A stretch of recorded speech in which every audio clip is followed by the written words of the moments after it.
I don't know about you guys, but I'm trying to make some money. I've been waiting to make some money. I want to make money. Loki wants to make money. Look at him. He wants to make money. We're here all to make money. I've said it so many times, but I want to make money. I really do. So I think Bitcoin's in a bull run. I think we're going to continue to go higher. I think this event has never happened in the history of cryptocurrency before. I don't think, Bitcoin or all the cryptos are going to drop by 90% like they did last cycle or whatever the case is. And I don't want to call it an altcoin season because that's ridiculous to be calling anything an altcoin season, especially this late into the cycle. But what I want to say is that I got 3 altcoins that no matter if we go into a bear run or not, will do very well and will come back in the future for a fact. Now, if we go into a bull run, well, then it's very cheap right now. If we don't go into a bull run, I don't care. I'll hold it all the way through the end. These are safe coins, very safe top 3 altcoins for you guys in this video. Keep watching.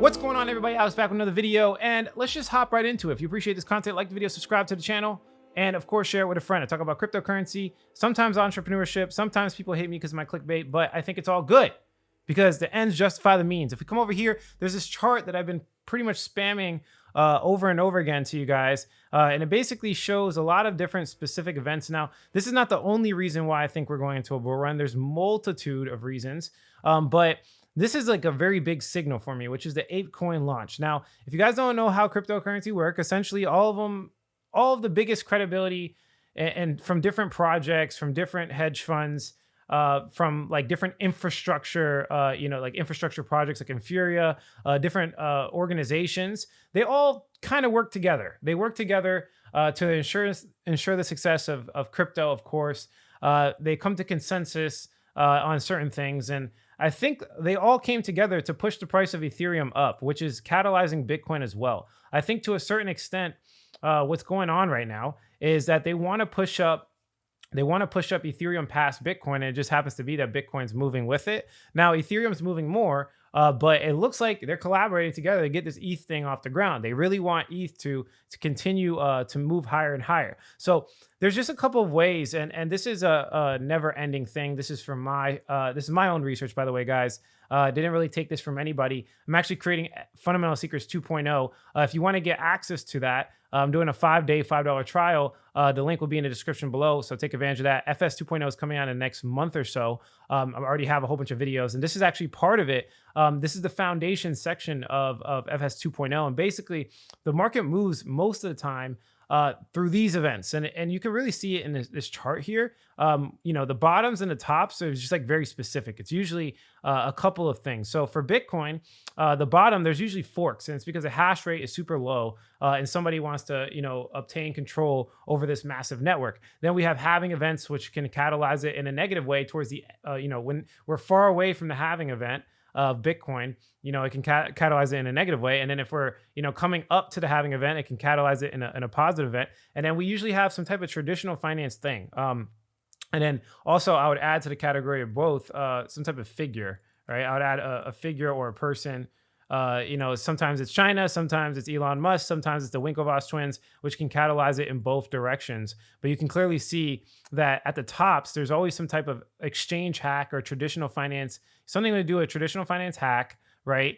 And then we have the CBOE futures launch at the exact top in 2017 cycle. And then you guys know Bitcoin ETF came out at the exact top of this cycle, if it is the top, and it's not the exact top, but they try to bring the market down basically with this exit event. And the reason why it's usually traditional finance is because people are trying to get their money out.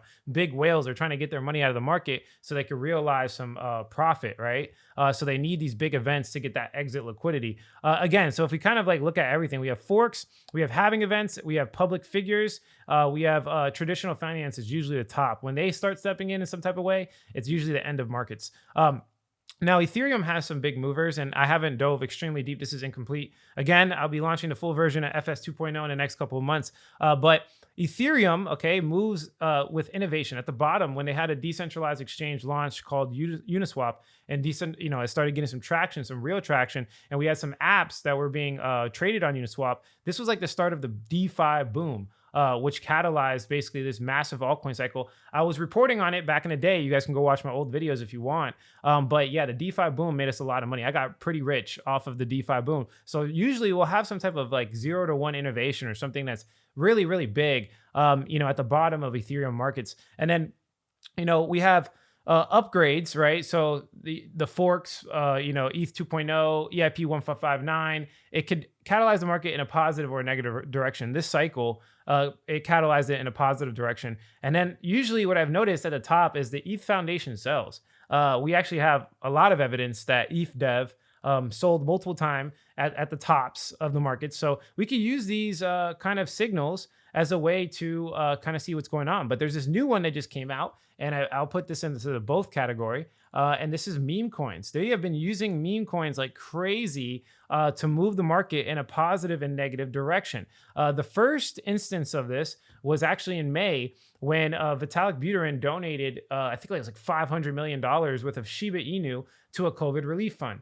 At the same time, we had, Elon Musk as a public figure, right? As a public figure right here, basically saying that he's going to stop accepting transactions for his company Tesla because in Bitcoin because of the environmental impact. So we saw that, and we saw China banning it at the same time. So we had the meme coin sell-off, we had Elon Musk, and then we had China banning it at the same time, which brought the market down literally right here. It brought the market down. Now, when I say meme coin, a lot of credibility. You want to look for meme coins with a lot of credibility. That's really important because there's so many meme coins on the market. So the biggest credibility right now I know of is what? Dogecoin, Shiba Inu, right? Dogecoin is obviously the first one, and then Shiba Inu is the one that the Shiba Inu is the one that's the ERC20 version or the Ethereum version. And then we just had this ApeCoin launch right here that catalyzed the market, literally right here, guys. Think about it, right? And this is for this catalyzed Ethereum, which pushed Bitcoin up as well, clearly. We had it right here, March 17th, the ApeCoin launch. So they ended the market over here with the Shiba Inu donation. And then we have the biggest credibility in NFTs, which is all of, of course, the Bored Ape Yacht Club creators, founders, all these people launching this ApeCoin right here, which stimulated the market, a lot of transaction volume, a lot of new users, a lot of people interested, right? And it pushed the price of Ethereum up, which pushed the price of Bitcoin up. So this was my signal. This is one of the biggest signals for me in my heart to why we're going to probably come back to all-time high for Bitcoin's price. And I think it's very important that I kind of point that out. Now, if we look at news, obviously, there's been people accumulating, right? We have MicroStrategy leveraging up and buying more Bitcoin. And then we've recently got this guy from Luna that's putting Bitcoin on their reserves, which is great, and buying ridiculous amounts of Bitcoin off the market. So that's amazing. On-chain metrics looks pretty bullish for Bitcoin as well. If you look at the pure multiple, we've been very close to the bottom where it's saying undervalued. The red is overvalued. The bottom is undervalued. This is a signal used by a lot of people that kind of dictates the market tops and bottoms. So we've been pretty undervalued for a while, as well as the MVRV score. It's used to assess if Bitcoin's overvalued relative to its fair value. Same thing. We've been at the bottom for a while. Looks like we're making our way up. Bitcoin NVT ratio, signaling the same thing. It's basically the market cap divided by the amount of transaction volume. So it's signaling, hey, when there's a lot of transactions going on and the price of Bitcoin is relatively low, then it's undervalued. If there's not that many transactions going on and the price of Bitcoin is very high, then it's overvalued, right? And this ratio is used to kind of signal the tops and bottoms as well. If we look at the 200-week moving average heat map, you can see we're not even in the green zone yet. So again, everything's kind of speaking undervalued. If we look at Bitcoin's logarithmic regression growth curves, which takes in consideration the law of diminishing returns, you can see we're at the bottom. We're pretty much at the bottom. If I kind of just zoom in a little bit more here, you can see that maybe we didn't make our way all the way to the bottom, but it's pretty undervalued. In the grand scheme of things, if you look 5 years, just 5 years, buying here versus buying at like perfectly 30K would not be that big of a deal, that big of a difference. So if we do continue to this bull run, I'll be happy. If Bitcoin comes to 30K, I don't care. I'll buy more. I'm not putting my whole net worth in yet. I'm just dollar cost averaging, right? I got out of the market. Now I'm dollar cost averaging back in. Now, if we look at the R HODL ratio, this is signaling undervalued as well. You guys can look into these for yourself. And then this is the only thing that's really signaling bearish in my eyes, because we are coming towards the end of the stock to flow model. And as you can see, once it starts turning blue and once it starts turning purple, it's usually the bottoms of markets. And then the green is usually kind of like the yellow to green's the top, right? So this should have been the top.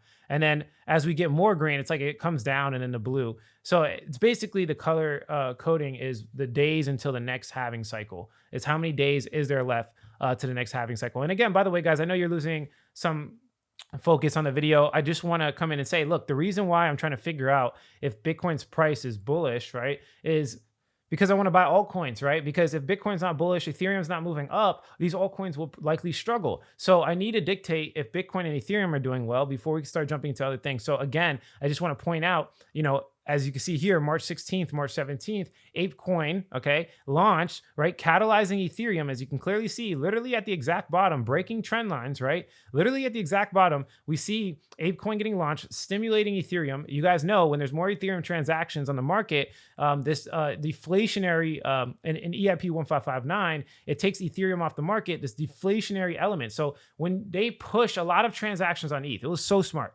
when they put this in EIP 1559, right? Because Bitcoin has the Bitcoin halving effect, which decreases the issuance of BTC on the market every roughly 4 years or so, right? That's basically how it works. Ethereum put it basically anytime they want, because if all they need to do is stimulate the market with massive amounts of transactions and they get this Ethereum burning effect where ETH gets taken off the market and we have, these liquidity issues or these liquidity crises, whatever you want to call it, and the price starts to increase. So they launched Altcoin, and yeah, maybe Altcoin is all the talk, but really what happened is they catalyzed Ethereum to move up because they took a lot of ETH off the market and they stimulated it, right? And then Bitcoin followed. So as you can see here from the ETH BTC ratio, you can clearly see that Ethereum is beating Bitcoin. So Ethereum's kind of moving Bitcoin now. So that's even better for altcoins in my opinion, because Ethereum's kind of a signal for altcoins. So let me just jump into some quick strategy before we go into the actual altcoins itself, because I need you to understand these two elements. And this is from FS 2.0 as well. Again, I think we have the greatest education on planet Earth, and I'm letting you guys get it for $5 for 5 days. So you can just test it out for yourself. If you don't like it, I literally in the video on the landing page show you how to cancel it. So there's nothing really to hide. Click the link in the pinned comment below. But let me show you what the value has to offer. So basically, when you're looking at trends, right, and you're trying to analyze what a trend does, there's really a couple of ways you can break it down. Some people think in purely retail, right, because they just don't know better, right? They don't know business, so they're thinking in retail interpretations. Some people, this is what I do, this is the smarter move, is to think in smart money interpretation. So we have solutions to problems. If you see a coin, essentially all they are is a business that solves a problem. It has a solution to this problem. That's all it is. That's all business does, right? If you think about any business on planet Earth,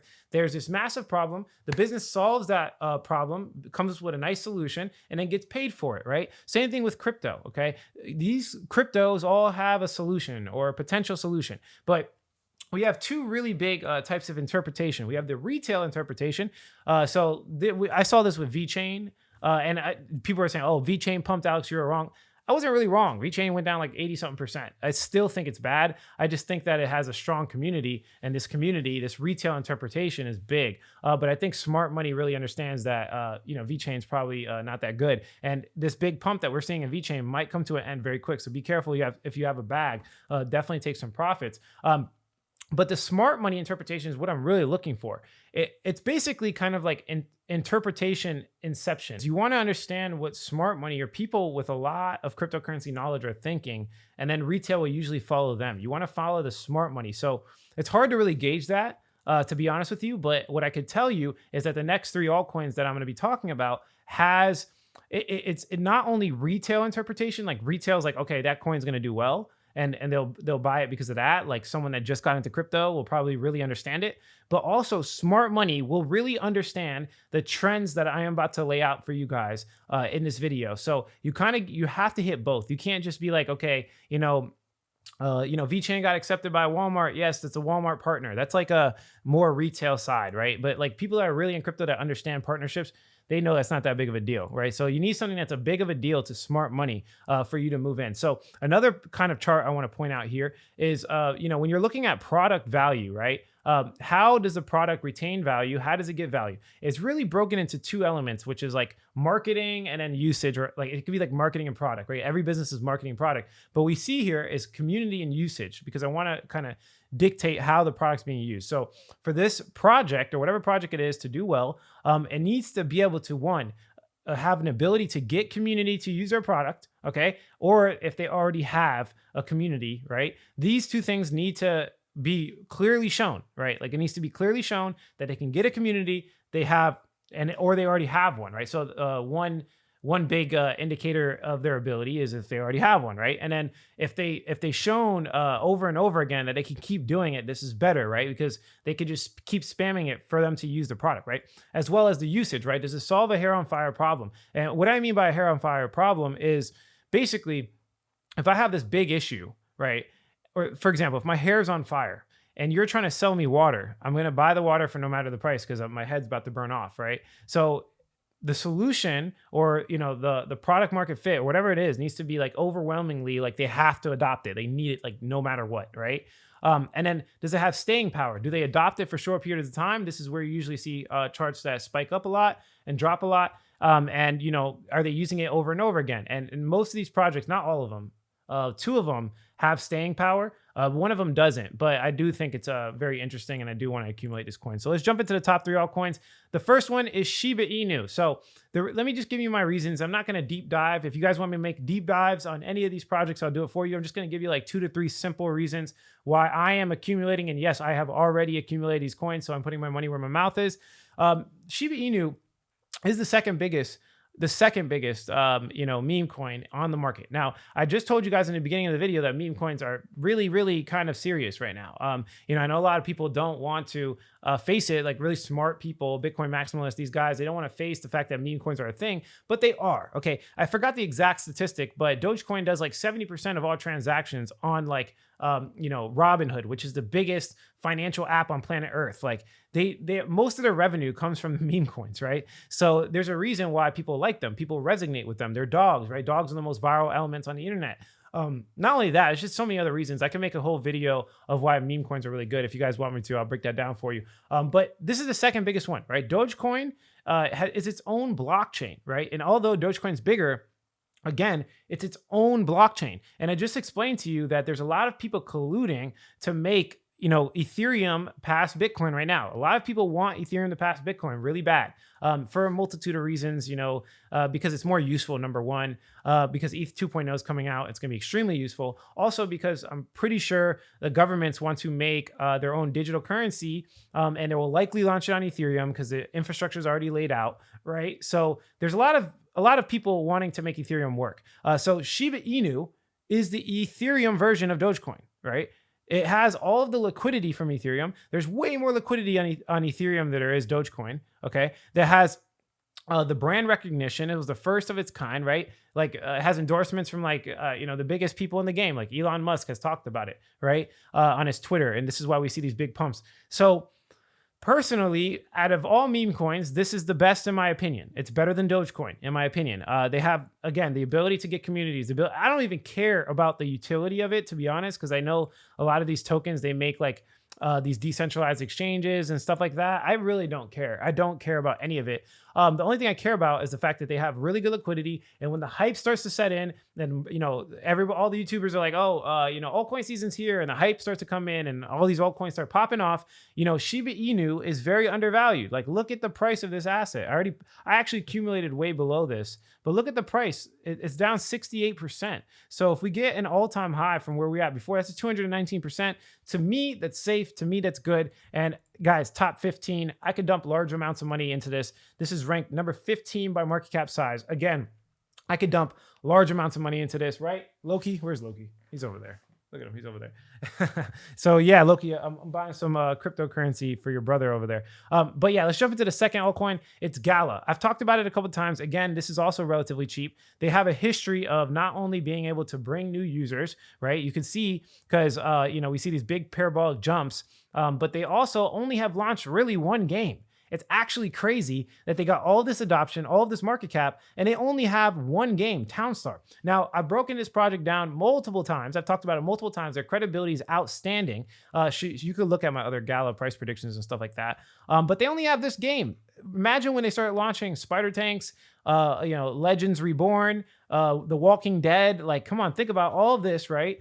They not only have staying power, but they also have nodes, right? And they've just launched Gala Music, and there's just so much that's happening on Gala, and they're planning on making their own Gala chain. I think it's the best play to earn platform in all of crypto, in my personal opinion, just by the way that they've been moving and how fast they've been able to grow over a short period of time. And again, we still have 200% jump to all-time high. I think it's cheap. It's also number like 50. And I also think this is like a more risky play than Shiba Inu, but I think it has more potential to grow. And again, like it's just, in my eyes, very undervalued. I've been talking about these coins for a while. Sometimes it's kind of revisiting the old coins, the cheaper ones, right? And getting them on discount. And sometimes it's not about finding the new hottest altcoin because it just doesn't work. You can't, especially in bear runs, like don't find a new hottest one. Just stick to what you already know that we know is going to survive bear runs and we know is going to do well no matter what. That's what you want to focus your attention on. And then in the beginning of the cycle, when we have these big DeFi rallies and these big metaverse rallies or whatever it is, that's when you want to find a new hottest, right? That's when you make a lot of money. But now I know these coins are going to win. I'm very, very confident. Which brings me to my last one, which is Helium. Helium, I've talked about it again a couple of times. Helium, to me, is extremely undervalued, right? We have 135% pump, and I've been wanting to get Helium for a very long period of time. It's number 58 by rank. So this is on the same level of Gala when it comes to risk to reward. And they have 5G coming out. 5G coming out to consumers on a decentralized network. The perfect example of this was, with Ukraine, where Russia basically took down all of the internet in Ukraine. And guess what happened? Elon Musk went with Starlinks over to Ukraine and gave them internet, right? This decentralized internet is a need. We need to have it. Like, it's no ifs, ands, or buts. There's a couple of things on planet Earth that do not need to be controlled. One of them is freedom of speech. Freedom of speech should not be controlled. The second one is money. Money should not be controlled. Well, the way the world's moving, both of those, freedom of speech and money, will be on the internet. So we need a foundational structure, which is Helium. And I'm very bullish on Helium. I've been talking about it over and over again. Helium is that foundational structure for the internet where people can just run something as small as this. And by the way, I purchased one. Well, I haven't purchased it yet, but I'm in line to purchase one. And they should be shipping out in the next couple of months. They're bringing out 5G, so I can connect to my cell phone in a decentralized way and have a decentralized network, which they claim is also going to be cheaper than the competition. So I can get a cheaper phone plan on a decentralized network where I feel safer, and then I can mine Helium with the 5G, hotspot that they're actually selling. I think it's amazing. I think it's like the greatest thing that's ever happened. And it's, again, if we bring it back over to the strategy here, right? This is very important. Smart money interpretation, right? So people might understand, the retail is like, okay, well, you get these hot spots and I can mine it, right? That's kind of like what retail says, right? They're like, oh, I'm going to mine it. If you look at like all of their marketing on Twitter, it's always talking about tweaking the miner to make you more money. It's talking about how to do this to make it better. That's like kind of like retail interpretation where we're building this decentralized network and you can mine, right? Mining is a big topic in crypto, but the smart money interpretation is exactly what I just said. As there's more problems, there's more censorship, people are going to move to decentralized network, and everything is underlying on the internet. Like the underlying thing is the internet. Is the internet decentralized? That's like the last thing to do. And then the internet after that, like building the structure is secondary. But how are people getting the internet? Needs to be decentralized, right? Helium 5G will be the second major wireless network on the Helium network. Supports, if you have a phone that supports 5G, such as iPhone or Samsung Galaxy, you'll be soon be able to connect through these hotspots that are powered by the people. You may be getting 5G from your neighbor. It's outstanding. I love what's going on in cryptocurrency, and these three things are the greatest. So just to sum everything up, guys, I do think Bitcoin's bullish. I do think we're going to continue higher to make all-time highs. And 3 altcoins that I know will survive any bear run and will do really well, maybe double or triple within the next couple of months, is Shiba Inu, Gala, and Helium. These 3, I'm very confident, very, very confident. And I'm keeping it simple. I'm keeping it very simple with my altcoin portfolio. I'm not over diversifying. This is not the time to buy 36 altcoins. You need less than 5. That is what I'm doing, and that's what I'm sticking to, because I can put more money into them and make more money. And if you just pick solid bets like this is how I've been able to get rich over and over again throughout every cycle. It's not me. When I first got rich, when I first turned like 7K into a million plus in 2017, I didn't have 36 altcoins. I had Ethereum. I bought like 350 coins at an average price of $20. That was my get rich plan. I just held Ethereum, right? So having more does not equal more. Sometimes it's simplifying and following all the updates, right? Following everything. People don't even realize that when you buy a coin, you have to literally follow everything it does. What if there's a major hack? You got to get out, right? What if there's a major, you need to know these things. And if you have 15 coins, you have 20 coins, well, that's like exponential amounts of work. And I do crypto all day, 24/7, forever. I've been doing this for so long, and I cannot keep up with 30 coins. I just can't. It doesn't work that way.